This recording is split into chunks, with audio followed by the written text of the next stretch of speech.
Hey everybody, this is Dave with SpinnerX Studios and welcome to the channel. And today I'm doing another cover challenge presented by Allan over at Comic Collector Geek.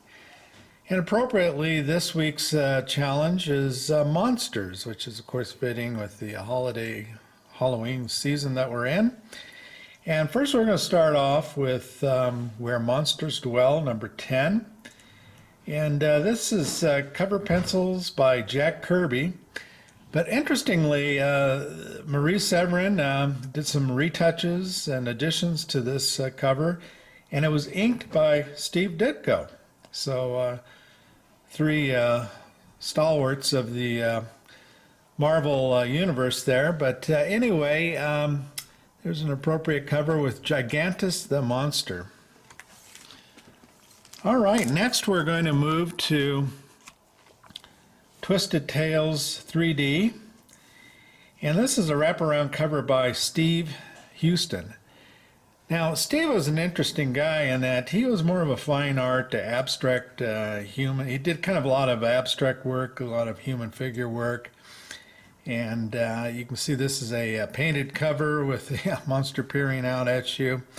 There's kind of blood surrounding him on the wood paneling of the fence or the wall structure.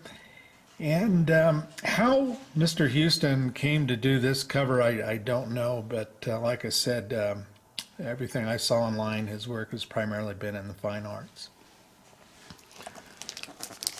All right, moving on to one of the DC titles, Weird Mystery Tales. This is issue number 9 from 1974. A Louis Dominguez cover. And the cool thing about that is that monster kind of looks like one of the purple people eaters from that song. And by the way, my wife Yvonne was instrumental in picking out a lot of these covers. I told her I was going to do this cover challenge, and so she came up to the SpinnerX and kind of picked most of these books. All right, next we have Richie Rich Success, number 43. This is a cover by Warren Kremer, 1964. And Warren is well known for having created, or at least significantly been involved in the creation of Richie Rich, Hot Stuff, and I believe some of the other Harvey characters. This is a fun one because you typically wouldn't think of Richie Rich as being a very good monster book.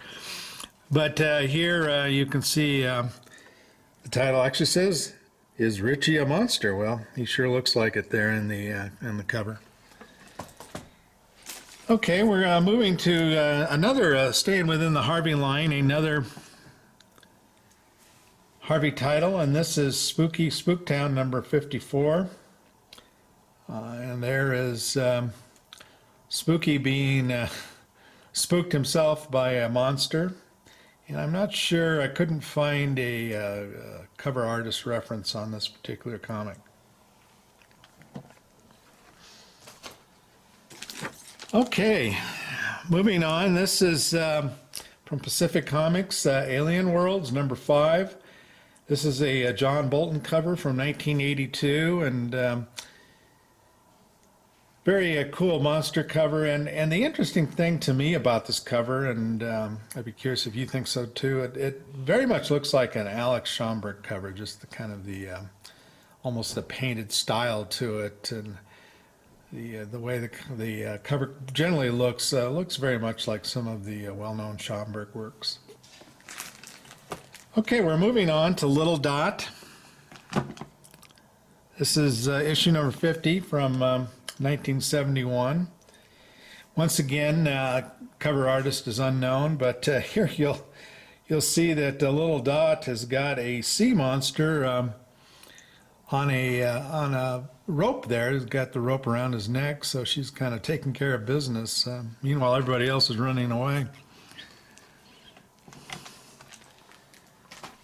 Okay, next up is a classic pre-code horror. This is Mr. Mystery number 2 with a pretty scary looking monster there.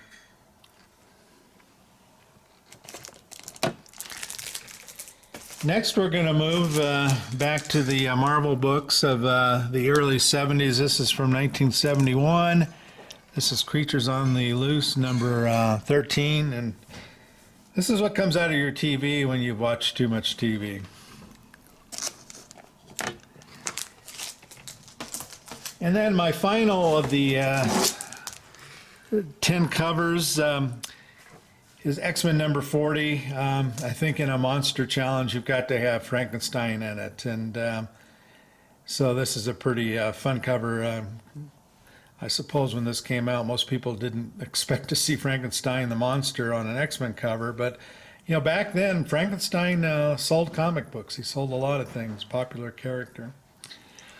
All right, actually, I've got one final extra bonus comic book.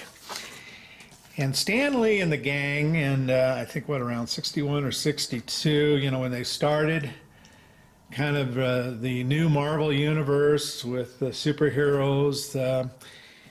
The comic book, of course, that they started with was Fantastic Four, number 1. And how fitting that this cover very much fits the monster theme. There you've got a monster not only coming out of the ground there, but you've got Ben Grimm, the ever-loving thing there, who he himself probably kind of qualifies as a monster. Alrighty, well, there's my entry for Allan's challenge. And Allan, I hope you enjoyed it, and I hope everybody else is doing well and gearing up for Halloween, which is going to be in, I think, about 10 or 11 short days. So anyway, I hope everybody's doing well, and take care.